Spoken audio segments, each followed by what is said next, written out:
Quando atiramos uma pedra num lago, formam-se ondas que se espalham amplamente em todas as direções. O mesmo ocorre quando fazemos amigos. Um estranho hoje, um amigo amanhã e, finalmente, um amigo para Deus. A oração também provoca expansões na vida das pessoas. Seu poder alcança o coração mais isolado e mais inatingível, e quando isto ocorre, nasce uma amizade. Afinal, conversar com Deus a favor das pessoas é talvez o maior sinal da amizade. Neste segmento final de nossa série Fazendo Amigos para Deus, Mark Finley enfatiza a chave para se ganhar os corações com esta mensagem sobre o poder da oração. Mike estava extremamente perturbado. Nós realizávamos uma série evangelística em uma das maiores cidades da costa oeste da América, com grande frequência de pessoas todas as noites. No auditório, eu percebi 3 jovens com pouco mais de 20 anos. Via-se que eram excelentes cristãs. Cada noite traziam suas Bíblias e, à medida que a mensagem de Deus era pregada, elas conferiam tudo nas Escrituras. Mas, no decorrer do tempo, comecei a falar das verdades probantes da Bíblia, discutindo algumas das preciosas verdades dos adventistas do 7º dia. Eu percebi que as moças ficaram nervosas. E numa noite de quarta-feira, após minha apresentação, as 3 moças vieram e disseram: "Estamos devolvendo toda a literatura que nos deram. Não a queremos mais. Aqui estão de volta os livros que nos deram. Também não os queremos mais. Conversamos com o nosso pastor e ele nos disse que vocês, adventistas do 7º dia, são legalistas. Disse-nos que não estamos mais sob a lei, mas sob a graça. E uma vez sob a graça, o sábado não tem mais significado algum. Portanto, não voltaremos mais às suas reuniões." E se foram. Ficamos muito desapontados, muito desanimados. Naquela noite, quando voltei para casa, estava preocupado com aquelas moças e orei por elas. Devo ser honesto com vocês, orei por elas talvez uns 2 minutos ou 3. E depois fui para a cama, entrei debaixo das cobertas e fui dormir. Eu nem imaginava que um dos meus colegas, um dos instrutores bíblicos, não foi para casa naquela noite. Após a reunião, ele dirigiu-se à igreja e ali, cerca de 10h30 da noite, começou a orar pelas nossas reuniões. O Senhor impressionou a respeito das moças e ele intercedeu por elas em oração.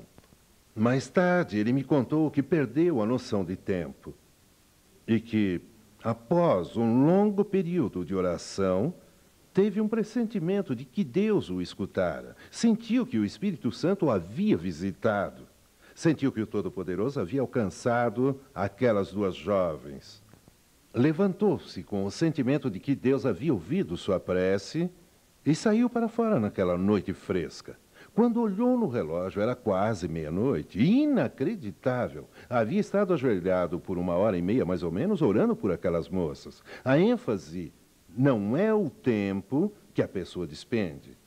A questão é que a oração obteve respostas. Ele sabia que obtivera uma resposta. Sabia que Deus havia ouvido sua oração. Na noite seguinte, nada soubemos das moças.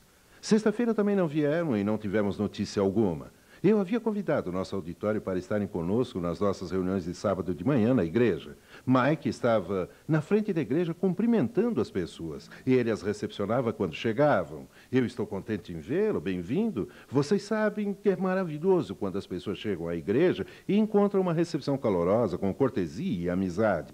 Enquanto ele recepcionava, um carro parou em frente da igreja e as 3 moças desceram.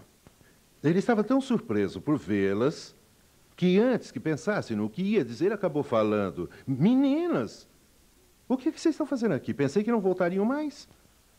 E aí ele percebeu e disse: "Não, vocês me desculpam." E as moças: "Não podemos entrar?" E ele disse, por favor, sejam bem-vindas.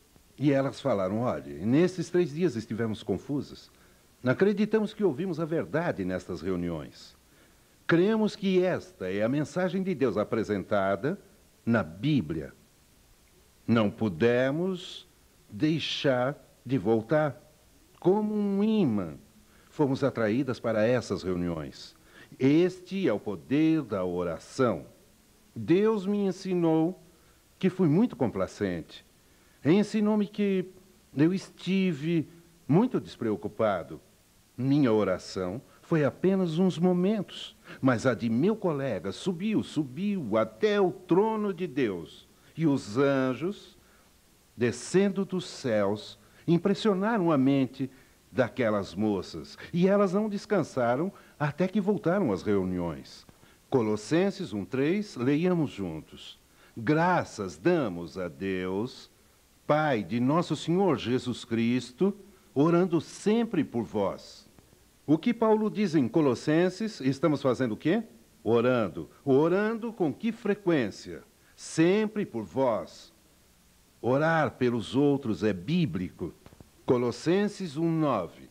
Por esta razão nós também, desde o dia em que ouvimos, não cessamos de orar por vós e de pedir que sejais cheios do conhecimento da sua vontade em toda a sabedoria e inteligência espiritual. Orar pelos outros é um grande segredo para se ganhar almas. Ganhadores de almas a sós em seus quartos, a sós com Deus, buscam-no em favor de outros seres humanos, tornam-se canais de luz que emanam do trono de Deus em direção das pessoas, apresentam nomes específicos diante de Deus e os mantêm diante do Senhor, pedindo-lhe para que derrame grandes bênçãos sobre elas. De fato, Ellen White fala da mão direita e da esquerda na tarefa de ganhar almas. A Ciência do Bom Viver, página 509. A oração e fé farão o que nenhum outro poder na terra pode realizar. As paredes do preconceito desabam ante a oração da fé. O ceticismo se parte ante a oração da fé. A resistência se quebra ante a oração da fé. Já vi muitos que pareciam improváveis candidatos para o céu terem o coração ganho para Cristo quando sentiram a Deus, porque ganhadores de almas oraram por eles.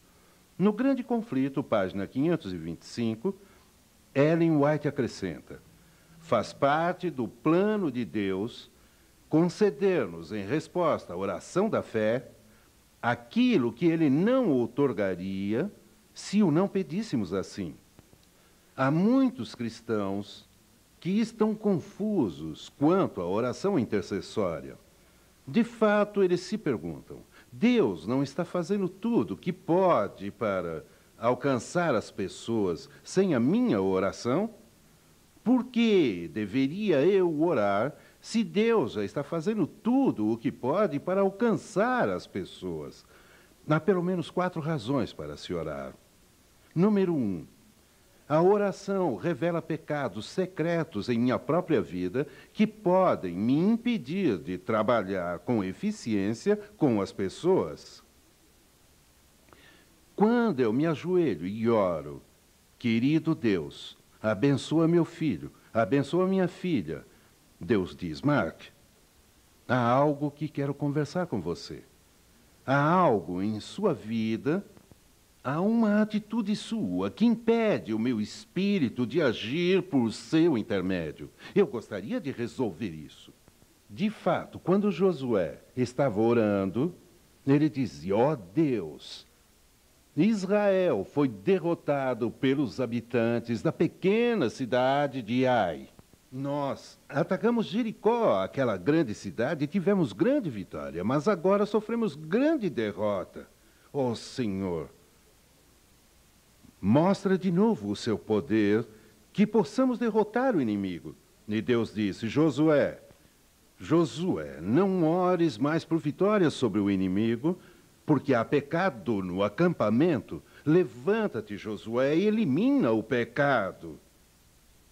Assim fez Josué, E o poder de Deus pode ser derramado.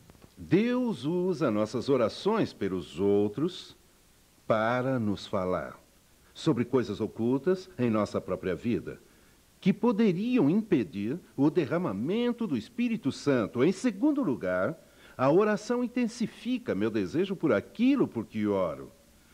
Quanto mais oro por alguma coisa, mais vou trabalhar para conseguir. Já oraram por alguma coisa numa terça-feira e dizendo, ó Deus, isso é tão importante, mas na quinta-feira se esqueceram sobre o que oravam? Já lhes aconteceu isso? Naquilo que consideravam tão importante, quanto mais oram por alguma coisa, mais o desejam. E quanto mais o desejam, mais trabalham por ele.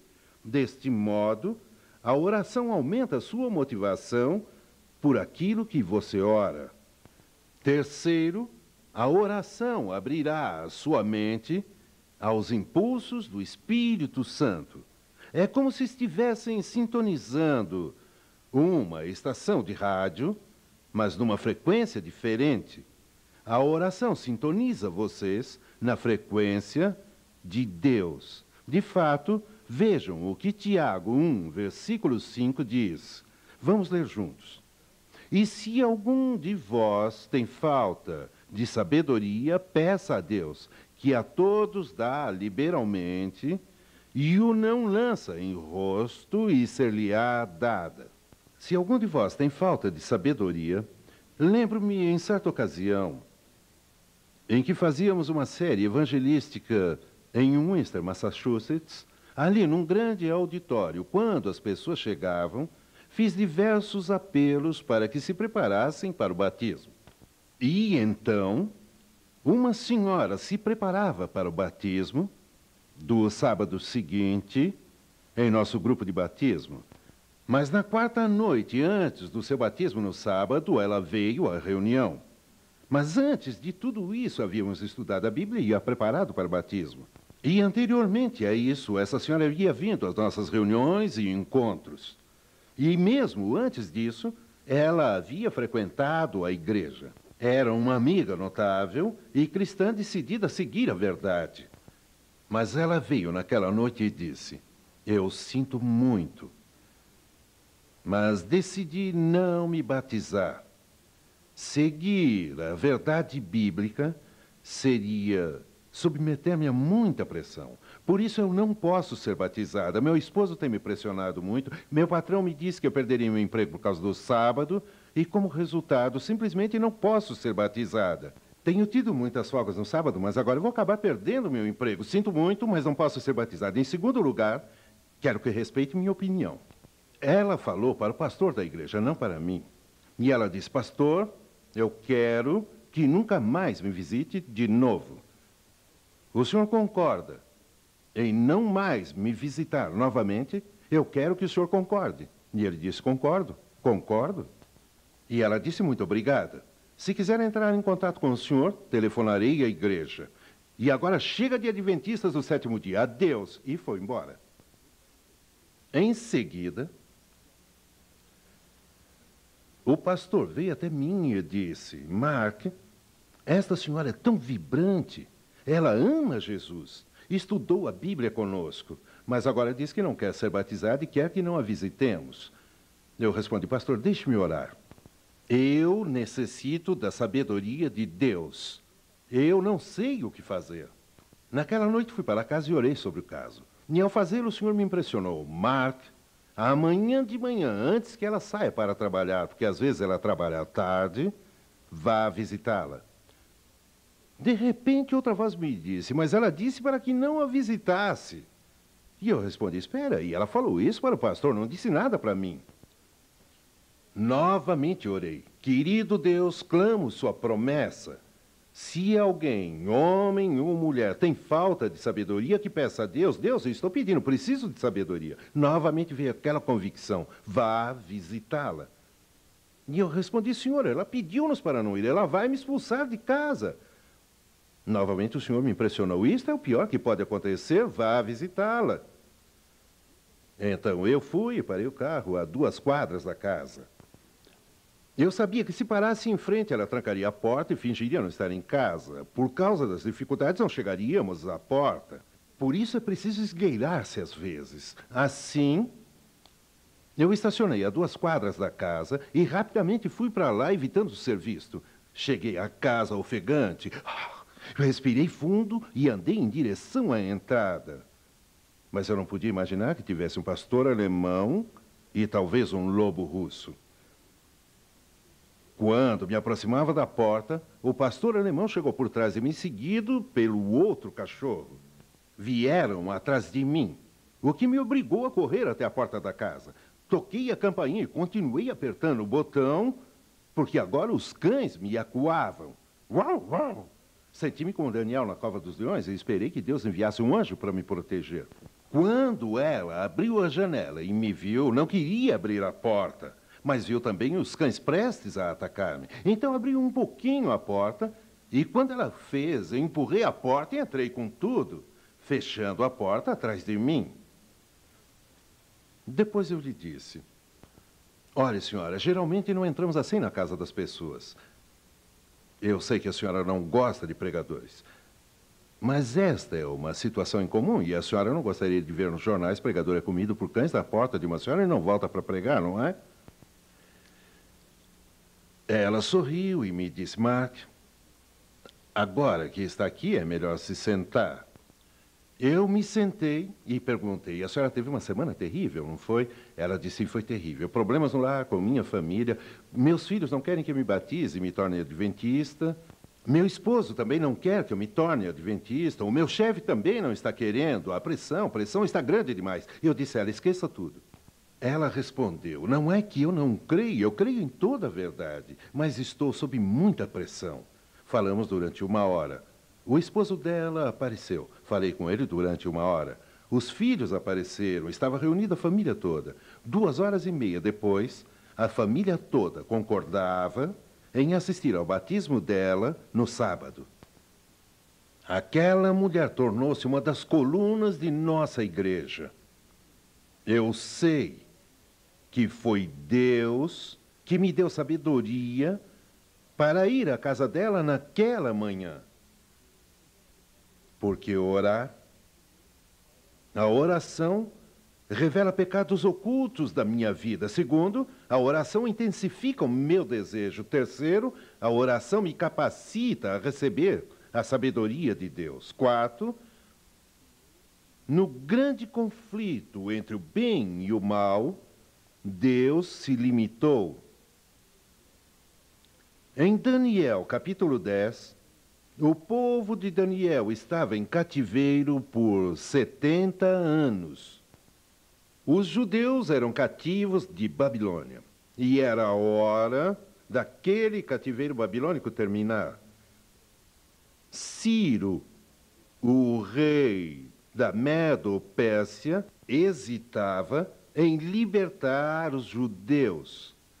Daniel jejuou e orou por 3 semanas.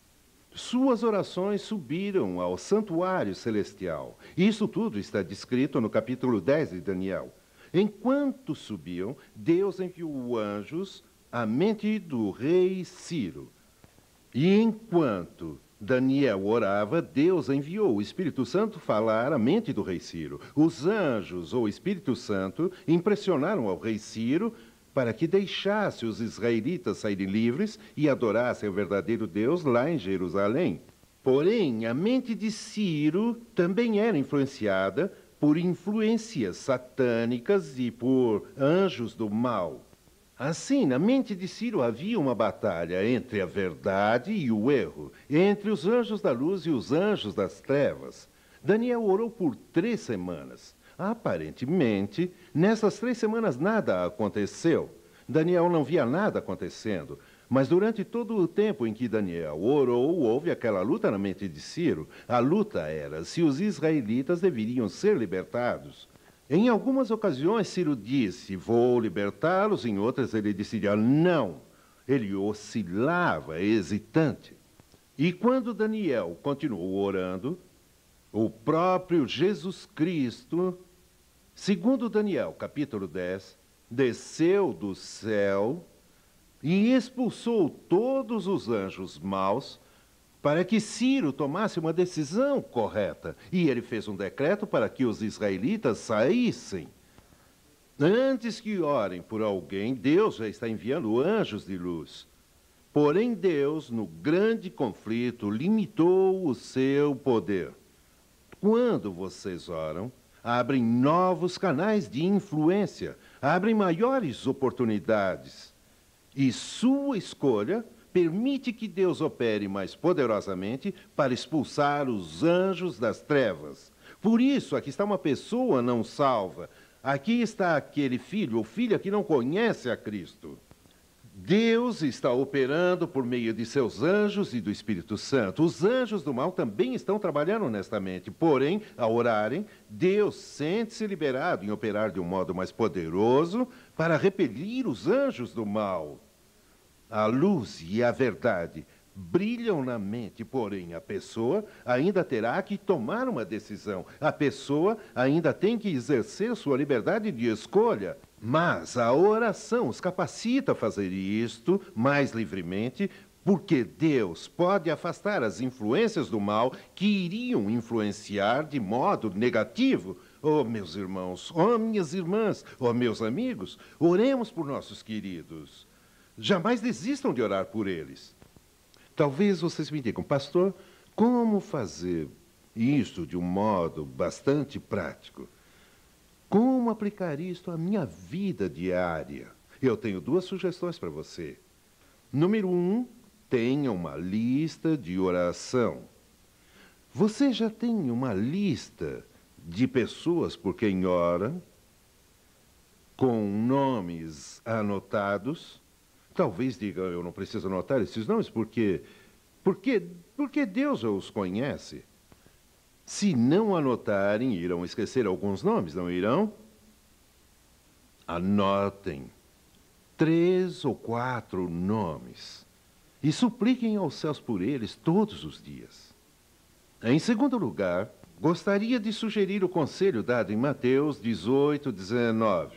E digo-vos que se 2 de vós concordarem na terra a respeito de qualquer coisa que pedirem, aqui há 2 pessoas que podem fazer um grupo de oração. Ellen White diz isso desta forma, em Testemunhos, volume 7, página 21. Por que não, leiamos juntos, por que não 2 ou 3 se encontrem e juntos supliquem a Deus pela salvação de alguém em especial e depois de um outro? E então, o que dizem? 2 ou 3 de nós reunidos. Imaginem o que aconteceria nas igrejas adventistas em todo o mundo se fizéssemos isso, organizarmos grupos de oração. Grupos de 2 ou 3 pessoas reunidas na igreja no sábado de manhã. Eu vejo-os vindo. Aqui estão, as pessoas chegam mais cedo à igreja e 2 estão aqui orando, 3 estão ali orando na igreja. Eu os vejo na escola sabatina. Irmão, você é o meu parceiro de oração. Vem orar comigo neste canto. Irmão, você é o meu companheiro. Vamos àquela sala. 3 irmãs oram aqui, orando por nomes. Milhares de grupos de oração neste país. Milhares de grupos de oração por todo o mundo. Orando por pessoas específicas. Se 5 milhões de adventistas do 7º dia se unissem em grupos de oração, orando por pessoas específicas, esta igreja moveria o mundo. Vocês têm uma lista de oração? Têm um companheiro de oração? Há alguém com quem se encontram todos os dias para buscarem a Deus? Se, como resultado deste seminário, saírem daqui pensando em encontrarem um companheiro de oração e começarem a orar, se o fizerem em um único dia, amigos, neste seminário cobrimos belos assuntos.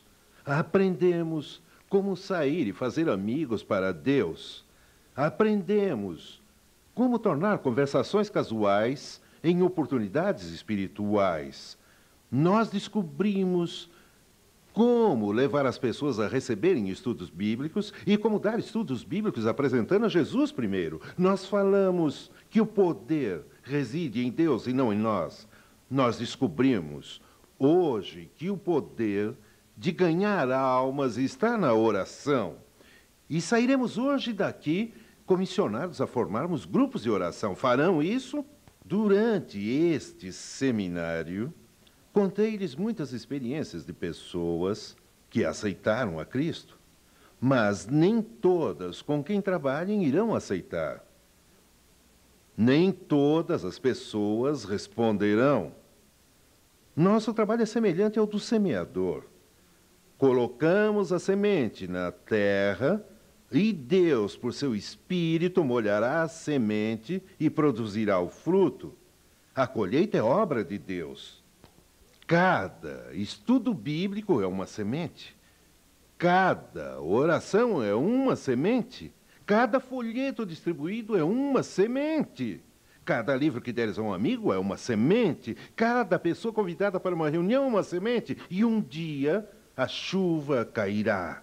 E um dia haverá uma colheita. Um dia Jesus virá e a seara da terra estará madura. As sementes que semeamos nas trevas, as sementes que pensávamos jamais iriam brotar, todos aqueles estudos bíblicos que achávamos perdidos, toda aquela literatura que julgávamos perdidas, todas as orações que julgávamos sem efeito, um dia nós as veremos como seara para Deus. Louvo o nome de Deus por isso. E vocês? Deus nos chamou para a vitória e não para a derrota. Quando o dia parecer sombrio, sem resultados pelo seu trabalho, lembrem-se, irmãos, lembrem-se, irmãs, um dia haverá uma seara. E isso são boas novas para Cristo. Vocês não acham? Vamos encerrar este encontro com grupos de oração, grupos de 2 ou 3 pessoas, buscando a Deus primeiro por suas próprias vidas, para que Deus nos envie daqui hoje, cheios do Espírito Santo.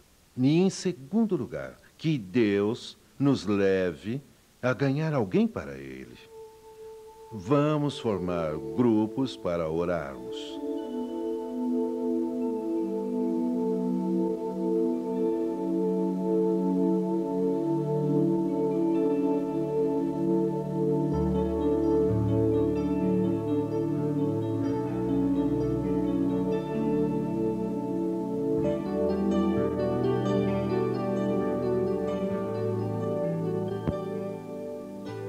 Nosso Pai nos céus, sentimos Sua presença conosco aqui.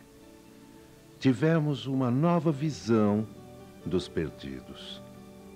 Ouvimos a voz de Deus para nos tornarmos Suas testemunhas.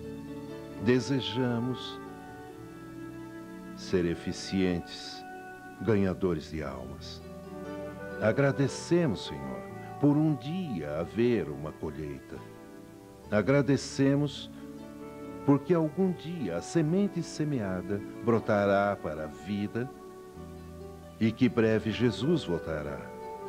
Até lá, Pai, mantenha-nos orando, testemunhando, partilhando, dando estudos bíblicos, crendo pela fé que haverá uma ceifa. No nome de Jesus. Amém.